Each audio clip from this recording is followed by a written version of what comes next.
This is Money Moves on VSiN, the sports betting network.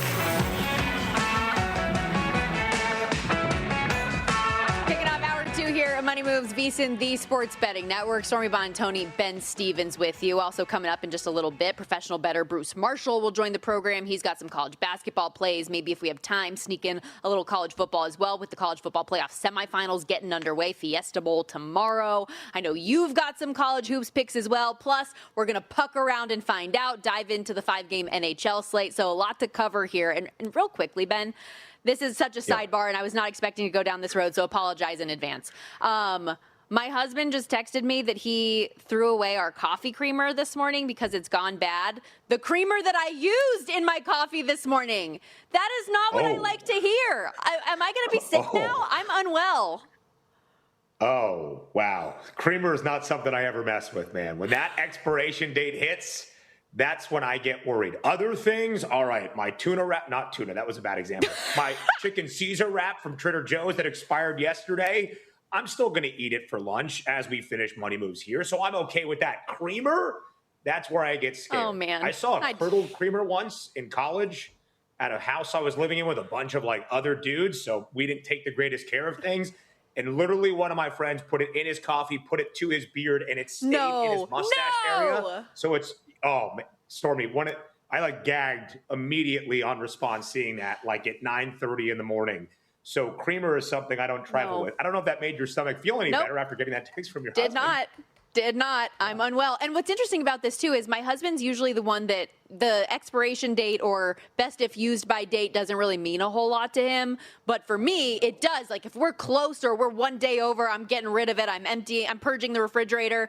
But that was one. We've been out of town. I've been out of town for the last, 10 days. I wasn't really thinking about it. I was just making my coffee at home this morning. And now, if I'm not here tomorrow, you guys know why. That said, let's have a little fun. Let's try to take my mind out of this. Looking ahead to Wild Card Weekend in the NFL, we've put together a handful of interesting trends going in. So is the trend our friend? We will see. So producer Justin, if you would, let's fire up the music. Let's get this thing going a little bit. Starting here, I thought this was interesting, Ben. It hasn't been a very friendly trip on the road for favorites in recent playoff history. Road favorites in the wild card round, 0-4 outright the last 2 years. All road teams in that time, 2-10 outright, 3-9 ATS. And if you zoom out even more, since 2000, road favorites of less than a field goal, 3-12 against the spread, including 1-7 ATS since 2015. The short road favorites this year, we got the Packers laying 1.5 at Chicago. The Bills, same number at Jacksonville. The Texans laying the full field goal, taking on the Steelers. Is the trend our friend? Should we be looking at any of these short dogs to cover, maybe even win Wild Card Weekend?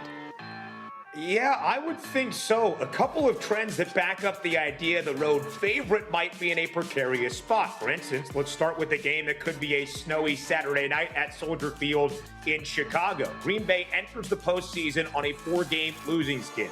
Teams that have entered the postseason on a 4-game slide, 13 of them to be exact in the Super Bowl era, 10 of the 13 lost their opening playoff game. The Packers, an ever so slight favorite in Chicago. That final one there, the Houston Texans taking on the Pittsburgh Steelers. We are all very aware of how good Mike Tomlin and Pittsburgh have been when booked as an underdog in his now 19-year run as the head man in the Steel City. They are also ridiculous on Monday Night Football. For instance, Stormy, I dug up this stat. Pittsburgh is 23-5 straight up on Monday Night Football, 16-12 against the number under Mike Tomlin, 12-1 straight up, 7-6 against the number when those Monday Night Football games have taken place in Pittsburgh. Houston, in the 2-year run, now 3 with C.J. Stroud, quarterback, D'Amico Ryans, head coach. They have been great as a home dog to start in the wild card round, winning both outright, winless on the road. Yes, they have been an underdog in those previous 2 road tilts, but winless on the road. So I do think the trend of slight road favorites not exactly performing all that well in the opening round of the playoffs could carry over here in 2025-26. And to that point on the Steelers, I don't think anybody's been talking about them, right? That is not a team that you're like, oh man, can't wait to take the field goal with the Steelers. Very interesting. Could we be in a precarious spot there? Big favorites, meanwhile, to transition from some of these short numbers, have been a very different story. Actually, a cash cow. Teams favored by at least 9 in the wild card round are 16-1 outright, 14-3 against the spread. Granted, most of these games have been at home, but the lone favorite of that size, the Los Angeles Rams, laying 10.5 at Carolina. Is the trend our friend? Should we be laying it with the favorite? Oh, yes, I believe we should. Since 2017 in the wild card round, underdogs are 27-15 against the number. That's great. Double-digit dogs, however, in the playoffs. We don't see it all that frequently since 2011, the last 15 years. Just 5-13 ATS. That's enough to make me not want to bet Carolina right there. Then you add in the component of Sean McVay as the Rams head coach on the road as a 4-point favorite or greater, 19-2 against the spread, 19-2 straight up, and the overall against the number perspective, 12-9 ATS. As a road favorite against teams below 500, 21-4 straight up, 16-9 against the number. Again, how many of those were 10 plus points, the double-digit number we're seeing now in favor of the Rams? I'm not entirely sure. But again, as we said yesterday, if I was going to bet this game from a side perspective to start off our 6 and wild card weekend, it would probably be laying the number with Los Angeles. Oh, and by the way, let's throw in, as Kendall Valenzuela brought up, the revenge angle. They're probably going to want to come out here and do some damage to the team that unexpectedly knocked them off when they were in the big favorites role last time around. The one conflicting stat I will give you here is that Carolina has covered 10 straight games after a loss dating back to last season, including 8-0 in that situation this year. Let's jump ahead here. Another one I thought was interesting. The Jacksonville Jaguars, 12-5 ATS. They have been awesome this year, entering wildcard weekend on an 8-game win and cover streak, taking on a Buffalo Bills team led by last year's MVP Josh Allen, who is 0-4 outright and ATS on the road in the playoffs. Is that enough trend just for us to bet against Buffalo? How do you see it? Actually, I already know the answer because you have a future on Buffalo. I do like the Bills at plus 475 to win the AFC Championship, and a few reasons why. The Bills this year against bad teams were really bad, but against teams above 500, really good, both 5-1 straight up, and against the number against teams above 500, of which Jacksonville is. 12-5 ATS for the Jags, one of 4 teams that enter the playoffs alongside the Pats, the Rams, and the Seahawks, with a 70% cover percentage or better in 2025. And Stormy, this is a really interesting one that I have no idea why it is the way. This is from Evan Abrams of Action Network. Teams that have covered and at least 70% of their games in the regular season in the postseason, just 3-11 against the number. I don't know why that trend is the way it is, but that doesn't really help Jacksonville here, it would seem.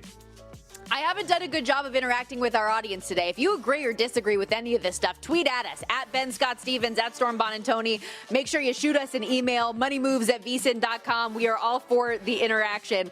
And I did laugh. Somebody sent me a meme saying at the break, running by the craps tables at Circa. There's Stormy in the fishbowl. Thank you. Yes, don't come in the door, but I do appreciate the shout out. That said, let's keep it rolling here.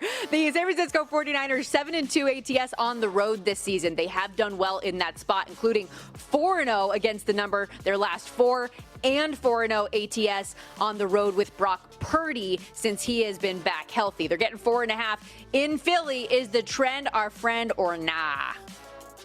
Nah, I don't really think it is. I mentioned it with Chuck. Brock Purdy has made 51 starts as the Niners starting quarterback, only been booked as a dog 4 times. The Niners have been loved by the odds makers the last 5 to 6 years in the National Football League, and in those 4 games as an underdog, 0-4 both outright and against the number. Let's double that with Jalen Hurts at home during his playoff career. A perfect 5-0 straight up inside the link, a 4-1 against the number record. And in those 5 outright wins, the average margin is close to 3 touchdowns, including the last time Brock Purdy, although he did not complete the game, started a playoff game against Jalen Hurts in Philadelphia. Sorry, Stormy, 31-7 NFC Championship game of the 2022 season.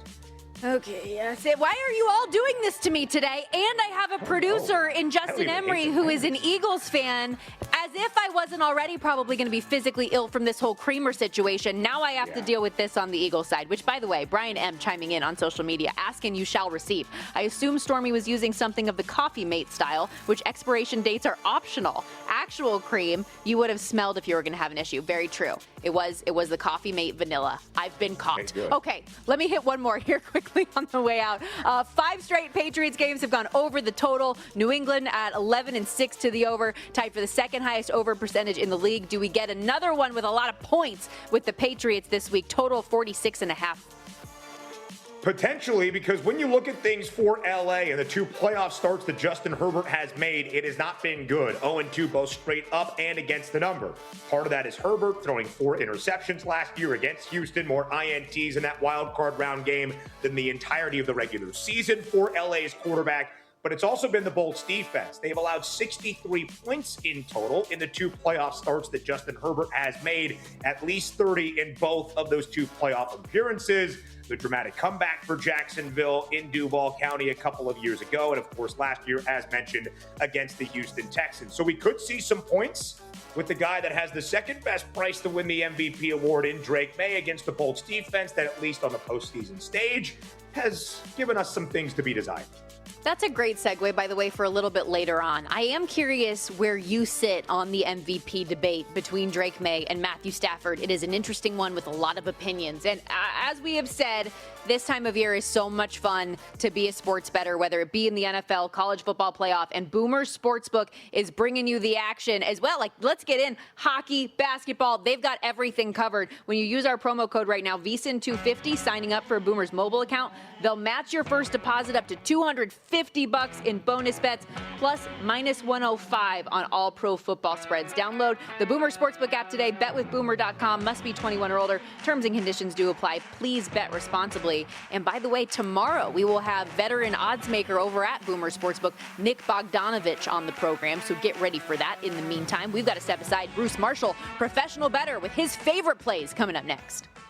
So you're listening to this podcast because you want an edge. But what if I told you you're only halfway there? You've got the mindset. Now it's time to get the toolkit to match. Here's the thing. Pro bettors spend thousands on data and tools. But what they don't want you to know is that you can get the same edge for a fraction of the cost with VSIN Pro. VSIN Pro gives you access to expert picks, public betting data, prop projections, powerful tools, analytics, and more. Just tap the link in the description and see why thousands of bettors are already using VSIN Pro to cash more bets.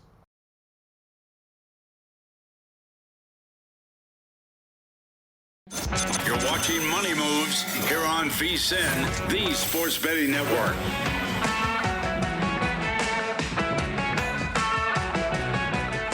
We've been football dominant today here on Money Moves, so excited to get into a little hoops as we welcome you back to the program. Stormy Buonantony, Ben Stevens, right here on VSiN, the Sports Betting Network, Sirius XM channel 158. And to help us break down what's a pretty interesting card with some good games, Bruce Marshall joins us here on the Progressive Guest Line, professional bettor, writer, catch all the work over at sportsline.com.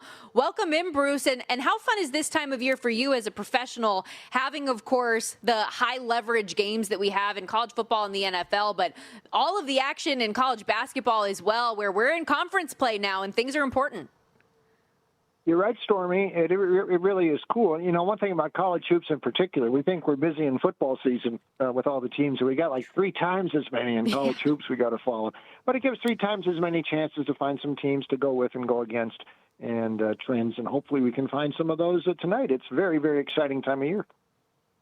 Yeah, Bruce, let's do it. There's a huge slate on this Wednesday night. We've got ranked versus ranked games at the high major level, but a critical game in the Atlantic 10 tonight between VCU and St. Louis. Maybe you'll remember one of the stars of college basketball from a few years ago at Indiana State, Robbie Avila, now plays for his coach in Josh Schertz with St. Louis taking on VCU this evening. VCU, a 3.5-point home favorite, as the Rams have seen some movement in terms of that number. Bruce, what's the approach for this matchup? A critical one in the A10. Yeah, Ben, I'm going to look at a total here, and this is one of the better games of tonight. You know, if you look at Joe Lenardi's latest bracketology, he's got both these teams in the field of 68. So we might get multiple bids out of the A10 this year. These two might be the 2 best. You mentioned Josh Schertz a second ago there. I tell you what, whenever I watch this team play, I think how much fun it would be to play for Coach Schertz. And I read it a long time ago since I played, and I thought, God, I'd love to play in an offense like this. They share the ball. Everybody can shoot threes in this offense, including the big guy, Robbie Avila, with with the glasses on, but Schertz knows how to work the portal. Yeah, he pulled Avila and a couple of others from Indiana State with him last year, but also Deion Brown comes in here from BC, really having a good year in the backcourt, and Trey Green comes in from Xavier, also another good year, one of those double-digit scores. But VCU, I'll tell you what, Martelli Jr. is doing a very nice job with the Rams. Both of these teams can get up and down the court. I know this total's up there pretty high. I don't think it's high enough. These teams have been regularly having score lines into the 170s, 180s, and I think they go at it tonight. Close game. Who knows? We might get an overtime, but I think we'll get in over the total before we get there. So I'm looking over the total. Good one tonight in the 8-10. Speaking of overtime, the Boise State Broncos just played a 3-overtime thriller against San Diego State in which they came up short. They lose 110-107 on Saturday night. They've got Grand Canyon today back home in Boise, laying a pretty big number. Do you think they can bounce back in this spot? 8.5 points the spread, total 138.5. I'm thinking they can, Stormy, though this is interesting. We were talking about it off air. We got to get used to Grand Canyon playing in the Mountain West now. The Mountain West teams have to get used to playing them. But also some adjustment for the Lopes here, because I think it's a little concerning the way they really came up flat at home in Phoenix in their Mountain West home debut. They did win a game at Wyoming earlier, but Colorado State, which has been struggling some lately, didn't have too much trouble with Grand Canyon on the weekend down in Phoenix. So I'm wondering if the Lopes are going to have a little bit more trouble once they get out into this league, which is a little bit of an upgrade from where they were in the WAC. Yeah, you mentioned Boise had that triple overtime. You know, I turned that thing off early in the second half. I thought San Diego State's got this in the bag. Then I find out an hour later they're still playing in triple overtime. They have played better lately. The win over New Mexico at home last week was good. They've also beaten St. Mary's recently. They've beaten Butler. And this is about the time Leon Rice's teams usually kick into gear. And some functional guys there down in the blocks there with Fielder and Meadow. They're a little bit different look than some of the other Mountain West teams. I'm going to give Boise a look here tonight. I think Grand Canyon might start to struggle some, so I'll give the Broncos and Leon Rice a whirl tonight up in Boise. Bruce, a college hoops handicapper that can do it all. 8-10, Mountain West. How about some big South action tonight in Rock Hill, South Carolina, between Winthrop and Charleston Southern? The Eagles at home, Bruce, a 7.5-point favorite in this conference game. How do you approach this matchup tonight? Double-barreled. I think that's a little bit too much for Winthrop to be laying, but we can find this game somewhere out on the TV somewhere tonight. It might be worth watching, mostly because of Charleston Southern, but also because of Winthrop. These teams combine to make almost 24 triples per game, so they really shoot outside a lot. And Charleston Southern, the Bucks, this is like a Gatling gun offense. They are third nationally in number of triples attempted, over 36 per game. Third nationally in triples made per game, about 13 per game. So they really fire the ball from deep, and they just keep shooting. And they've got some scorers, especially their top guard, Bryson Blaine, really shoots threes a lot, and he's close to 40%. Sumner's over 40%. I mean, they really are good from deep. Winthrop a little bit different. Now, they've got some offense, too, and they have got a big kid down Dockham, down on the blocks, Duncombe. Really, really tough, and he gives them a post presence, and you cannot cheat on the perimeter against Winthrop because of Duncombe down in the blocks. They score a lot of points, too. These two teams also combine for a lot of points, and I don't know that the mid-160s is high enough. Lighter vote on Charleston Southern, stronger vote on the over tonight. Very entertaining game. If you can tune this one in somewhere tonight, I think you'll be rewarded. It should be a fun one to watch. Yeah, we'll do it. And by the way, let's go from South Carolina to North Carolina, where Davidson is visiting Loyola Chicago tonight. Loyola Chicago laying about 1.5 points right now, total 135.5. What caught your attention here? Yeah, I've been sort of on Loyola here lately. Now, I was against them, and I'm not doing this because my daughter went to Loyola because she didn't like it too much for what it's worth. But I don't know what was wrong with Loyola early in the season. I mean, they really were struggling out of the gate. But we've seen some improvement here the last several weeks, and it might be that one of the frontliner, power forward Xavier Amos, transferred from Wisconsin.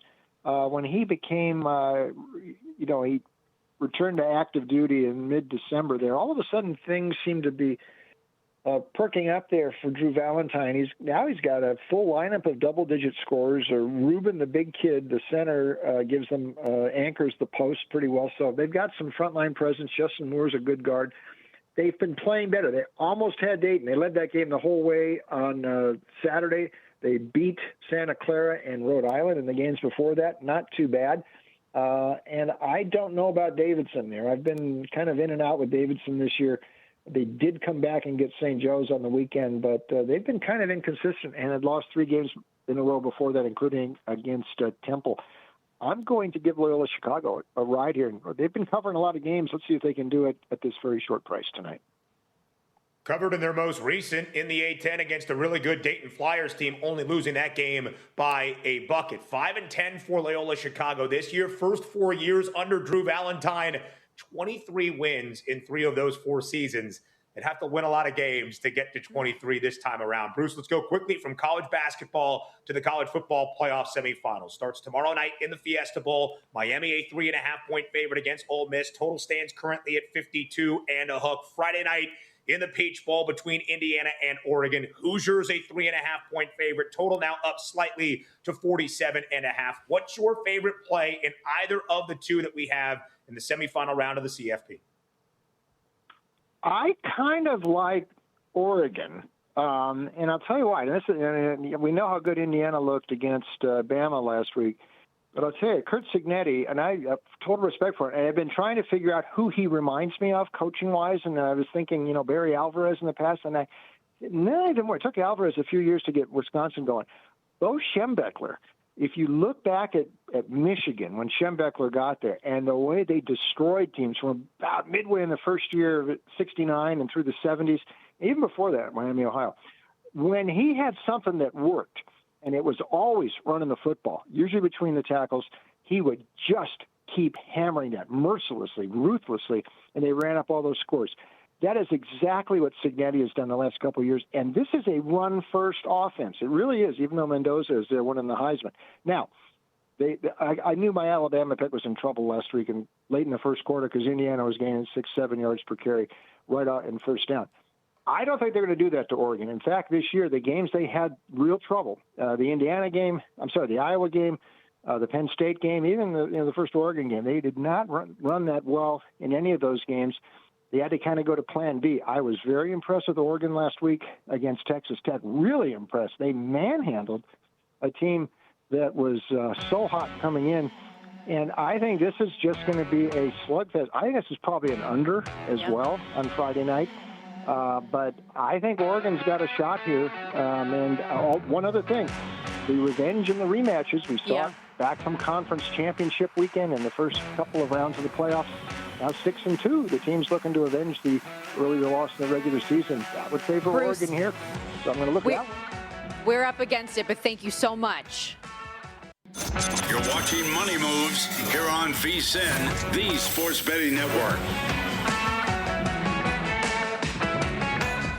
We had so much fun talking hoops with Bruce Marshall last segment. We figured we'd keep it going for a little bit more as we welcome you back here to Money Moves VSiN, the Sports Betting Network, alongside Ben Stevens, Stormy Buonantony with you. And worth noting, for the one ranked on ranked top 25 game that we have coming up today, Vanderbilt and Alabama, it's a good time to be a Vandy basketball fan right now. Their women's program is undefeated and just knocked off the number 5 team in the country in LSU a few days ago. And now Vandy comes into this game with Alabama, a perfect 15-0, 14-0 themselves. So what do you make of this one? They are at home, laying 4.5 against the Crimson Tide today.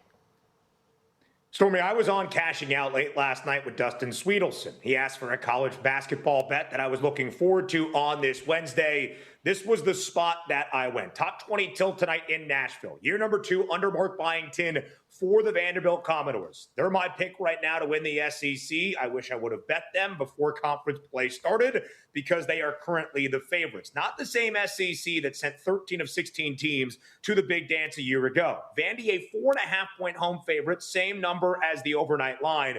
What we have seen the most movement on is a total that opened at 177 and a hook.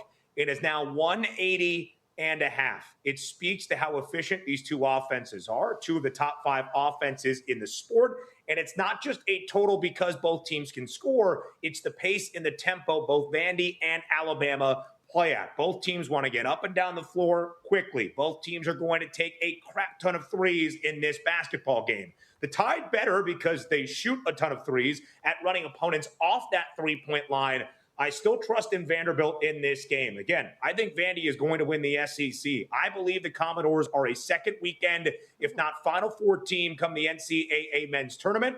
I think Vandy makes a statement tonight covering as a 4.5-point home favorite. You see that total up by 3 to 180 and a half. I would just say if you are betting that number, you need to think that both teams can touch 90 tonight. If not, probably not the wisest bet to go to the over, even for how fast and how good offensively both clubs are. One thing you do at least feel good about if you are somebody on the other side of this thing and you liked Alabama, they have played the toughest schedule in the country to this point, so they are at least battle-tested coming into this game against Vandy. But you said it, the Commodores are hot right now and actually favored to win the SEC as an even money shot right now. Alabama, your second shot on the board at plus 330, Florida plus 750, Arkansas 8-1. Another game that I know caught your eye and is interesting in terms of where the market is going with this one is Creighton and Villanova. We saw Villanova open as high as 7, currently sitting as a 5.5-point favorite, and it has been one-way traffic on the over for this game as well, up from 139.5 to 143.5 right now. It's really scary, Stormy, when you bet a game or look at a game early on a college basketball morning when there's over 100 or close to that on a Wednesday slate. And then you see the sharp money come in on the other side of what your bet is, and you see the market work against you. I think in college basketball, you could throw college football into this equation and conversation.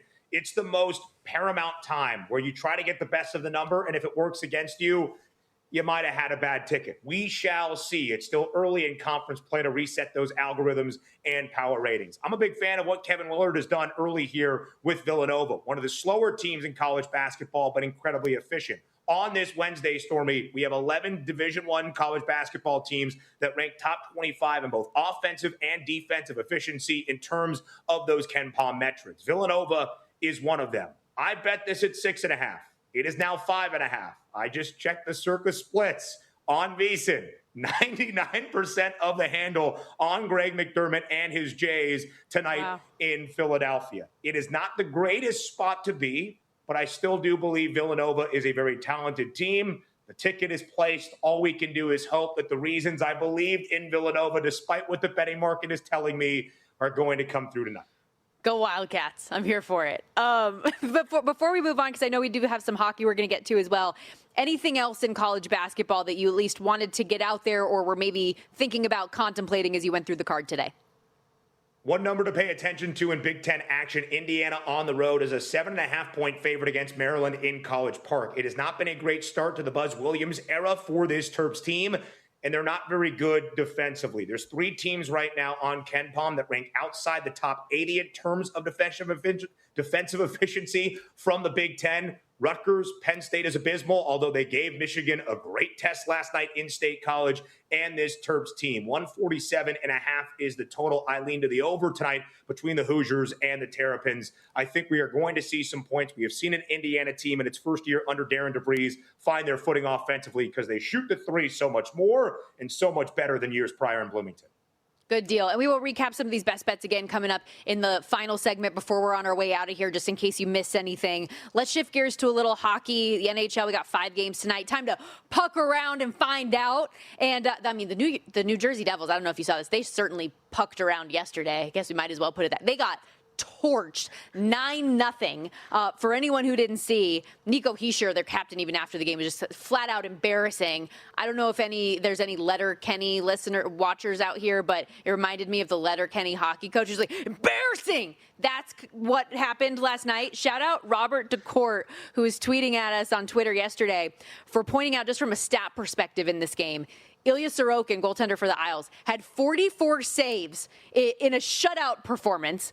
Meanwhile, Jacob Markstrom on the other side gives up 9 on just 24 shots. He gave up goals on the first 2 shots of the game to Matthew Barzal just seconds into the game. And then a couple minutes in, Anthony Duclair, who ended up having 2 in the first period and a hattie, plus a couple more points after being a healthy scratch the last few games. So just absolutely bonkers yesterday. We'll see if we have any more of that chaos coming up tonight. Neither of these teams in action, but just something I felt like we had to bring attention to because it was insane. I don't even know what you would compare something like that to in college football. Maybe what Indiana did to Alabama. Too soon?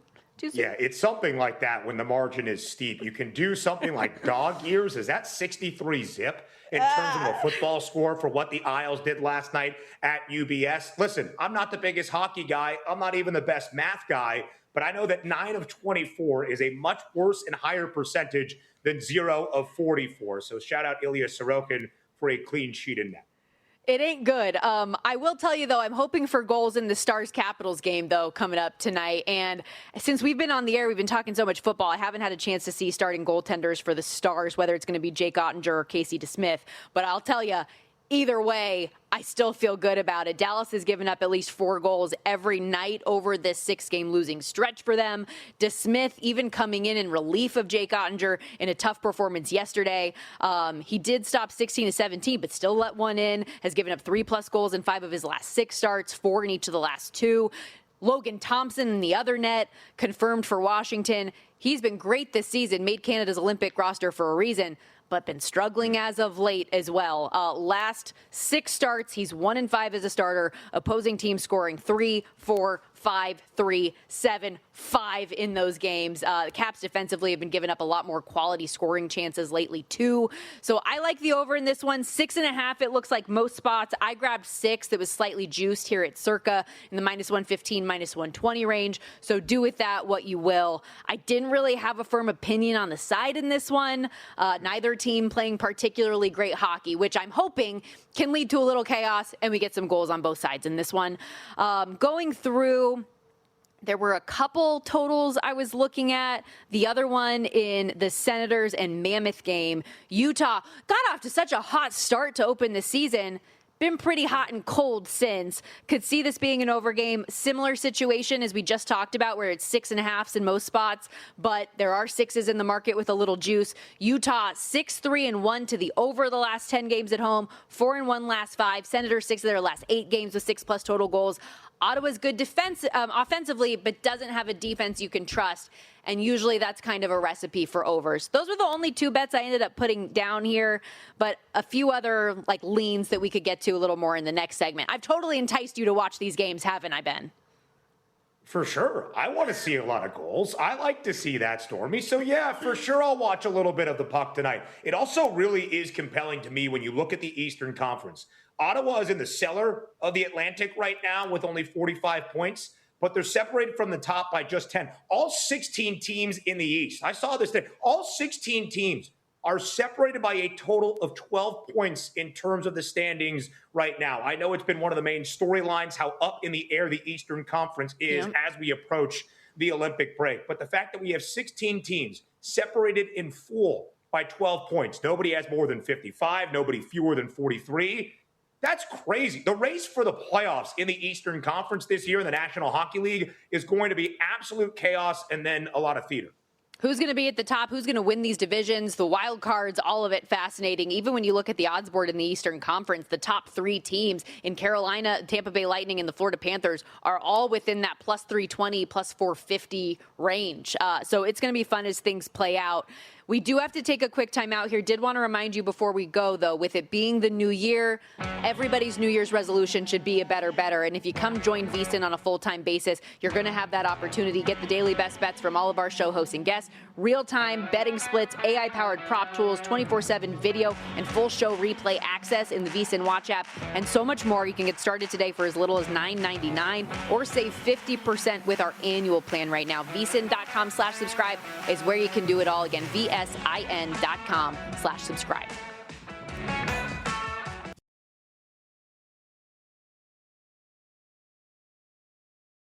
You're watching Money Moves here on VSiN, the Sports Betting Network.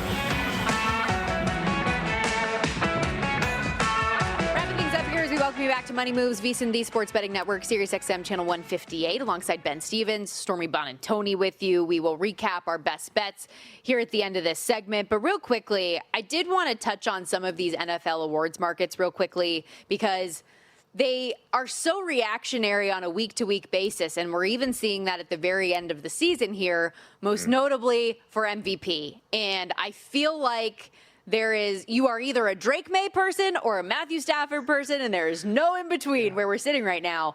And Bill Barnwell of ESPN, or in the last 48 hours, had an article up breaking down his opinions on each of the awards. And he made sure to clarify in his write-up, they were not predictions. They are what he thinks or who he thinks should win. And when he got to MVP, he chose Drake May. And he was citing a lot of the rationale being, well, yes, the Patriots is, in terms of their schedule, it's the easier schedule, but the passing defense that he's faced have actually been more difficult. So Drake May is currently second on the list here at plus 160 after being odds on a week prior for beating up on the Jets for God knows what reason.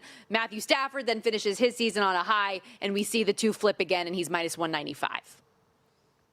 We have seen a lot of movement in this market, of course, and Stormy is very correct. You basically are either Team Drake May or Team Matthew Stafford. I have been Team Stafford all year long because of the prolific touchdown numbers and how much he was taking care of the football. And for a long time, these two teams were neck and neck for that best record in the National Football League. I thought Bill's piece was interesting on ESPN as well, because as I try to remind people, whether it's the NFL MVP, an MVP award in whatever professional league, certainly with the Heisman Trophy, Stormy, it's not always about production, statistics, metrics, advanced or otherwise. A lot of it is narrative. These are writers. These are people voting for this award that love to tell a good story. And when you see the 37-year-old Matthew Stafford, perhaps in his final NFL season, putting up the numbers he is without ever winning an MVP, there is probably that tug on the heartstrings. I'm not saying it's correct. I'm just saying it could be the reality in terms of MVP voting to cash this ticket, because it's not the odds rating that's going to cash the ticket. It's the writers and the voters that ultimately make that determination. So I thought it was interesting that Bill was kind of going back against the narrative. Well, if individual success at the QB spot is needed with team success to win the most valuable player award, Drake May's team was the one that ended up as a divisional champ. Drake May's team was the one that ended up with more wins and a better record than that of Matthew Stafford's and the Rams. Ultimately, I still think Matthew Stafford, booked as the minus money favorite here, is going to win the MVP award for the narrative I laid out before. 37 years old, the gunslinger that he still has, the touchdown passes nearly at 50. I think Matthew Stafford is going to win NFL MVP. I hear the arguments for Drake May. I would not be mad at voters for voting for Drake May. I just think at the end of the day, Matthew Stafford is going to win that first MVP award in his NFL career. And I know Drake may get some credit, too, for what he does with his legs. He did have 450 yards and 4 touchdowns on the ground. But even still, Stafford had 11 more total touchdowns than Drake May had with the same interception number. The passing yardage for both. Stafford finishes the season with 4,707. May finishes with 4,394. So Stafford's got the edge, obviously, in both of those two categories. Meanwhile, May has the edge in QB rating, passer rating, completion percentage, so some of the more advanced metrics, depending on what you look at. I'm in total agreement with you, though. I think the element of the lifetime achievement for a guy who had such a special season and the end of the rope is near, compared to a player in Drake May who still has so much runway and potential to do great things, paired with the schedule, which I do think is still something you can't ignore. And I understand Barnwell's argument specifically looking at passing defenses. However, this is still not only did the Patriots big picture have the easiest strength of schedule of the season, but it was the easiest in the last 25 years. Like, there is some significance to that. And depending on what your defense is doing to help you out in certain moments, you have to overcome offensively and outpace people on that side of the ball. So I don't know. I give Stafford a lot of credit. I am very biased, and our audience knows that I bet Matthew Stafford live during the course of the season to be the league's MVP. I hope that is the result so that my ticket can cash. But I also just believe it. I also just believe it to be right. Yep. So we'll see how things all play out come NFL award season when we get there the week of the Super Bowl. But For now, that's how I see it. Any other awards before we get out of here with our best bets that either stand out to you or you wonder why a player is as deep of an odds-on favorite as they are for a certain category potentially? I was a little bit surprised to see the Coach of the Year odds and see that Mike Macdonald and Liam Cohen had longer odds, and Mike Vrabel is the minus money favorite. Vrabel has done some incredible things in New England, but this is his second stint as a head coach. He had a winning record in 6 years with the Tennessee Titans in Nashville. That did not end the way they expected. I understand the Pats won 4 games each of the past 2 years, and he has turned it around to 13 and an AFC East crown, winning this division for the first time in more than a half decade. I get it. I still think Mike Macdonald has done incredible work, and you could make the same argument about winning few games and turning that around instantly that Liam Cohen has done in Duval. And I think what he has done in terms of claiming the AFC South once again, to be hosting a playoff game, even if he does not end up winning Coach of the Year, I expected a shorter price than plus 750 when all was said and done. Yeah. Also, you look at that awards board for some of the long shots. Fascinating that one game at the end of the season that was for, by the way, the 1 seed, and I know it was a bad performance, but that Kyle Shanahan goes from as low as like plus 350 to 300 to 1 after one result? Is that not crazy? That stood out to me, at least looking at where the current numbers on FanDuel are. Yeah, and it's really important, Stormy, to highlight that as well, because these are not things that are rated through algorithms or the power ratings that we see when we are putting up a bet or future prices to win a Super Bowl. Even those future markets can be a little bit more reactionary. That has to do with narrative and what have you done for me lately. The 49ers had an opportunity to never leave Santa Clara in hopes of playing in Super Bowl 60. They lose that game. They're on the road. They're a 4.5-point dog in Philadelphia. It feels like, oh, well, good season, San Francisco. Sorry you overcame all of those defensive injuries, Kyle, to get them to the playoffs in the first place. Kick rocks, pack your bags. We'll see you in 2026. That happened on the basis of one result, which is a storyline, which is a narrative, which is reactionary. It's very different betting these markets than just being like, ooh, my edges give me a 3-point advantage here on the spread. I'll take the favorite. No question about it. Insane. Okay, last couple minutes. Let's get out of here. For anybody who missed us last segment, let's hit on the best bets. And before we do, might as well give yourself a little kudos for the 2 green check marks you got with the plays yesterday in college hoops.